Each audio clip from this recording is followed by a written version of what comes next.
ہے کہ تجارت میں اور ملازمت میں کیا کیا شرائط ہیں؟ ملازمت اور تجارت یہ دونوں بھی جن شرائط کے ساتھ انجام دینی چاہیے وہ شرائط اختصار کے ساتھ عرض کر رہا ہوں۔ پہلی بات تو یہ کہ ملازمت کے سلسلے میں یہ ضروری ہے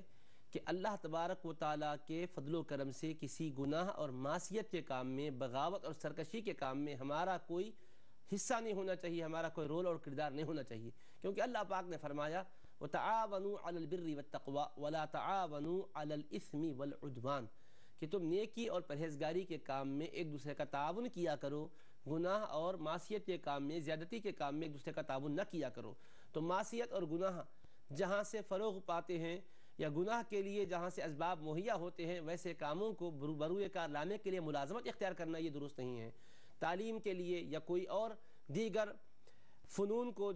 جس سے کہ قوم و ملت کو فائدہ پہنچے اور اللہ اس کے رسول کے احکام کی خلاف ورزی وہاں نہ ہوتی ہو، تو اس کے اندر ملازمت حجاب شرعی کا مکمل پاس و لحاظ رکھتے ہوئے وہ انجام دے سکتی ہیں۔ تجارت کے سلسلے میں بنیادی بات یہ ہے کہ اللہ پاک نے فرمایا وَأَحَلَّ اللَّهُ الْبَيْعَ وَحَرَّمَ الرِّبَا، اللہ تبارک و تعالیٰ نے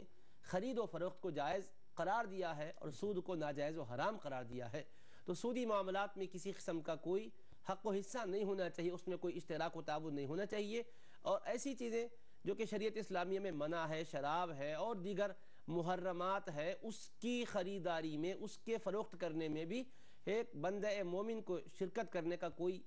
اسلام نے اس کو اجازت نہیں دی ہے، اس کو اس کا مختار اور مجاز نہیں بنایا ہے، اس کو بھی ملحوظ رکھے۔ تو جائز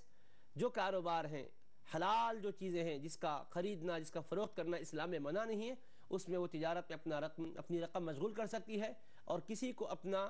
قائم مقام بنا کر یا یہ کہ مزاربت کے طور پر خود اپنی رقم وہاں مشغول کر کے دوسرے کو وہاں کام کرنے والا بنا کر پھر شرعی اعتبار سے اس کے اندر نفع جو کچھ بھی حاصل ہوگا اس کا تناسب مقرر کر لے کر، یعنی فکس رقم مقرر کریں گے تو وہ ناجائز ہوگا۔ یہ کہ جو نفع حاصل ہوگا اس میں مثال کے طور پہ 70% وہ لے گا، 30% یہ لے گی، اور اسی طرح اگر خسارہ ہو جائے تو اسی کے اعتبار سے دونوں اس میں شریک ہوں گے۔ اس قانون اور اس اصول کو سامنے رکھتے ہوئے تجارت بھی کر سکتے ہیں۔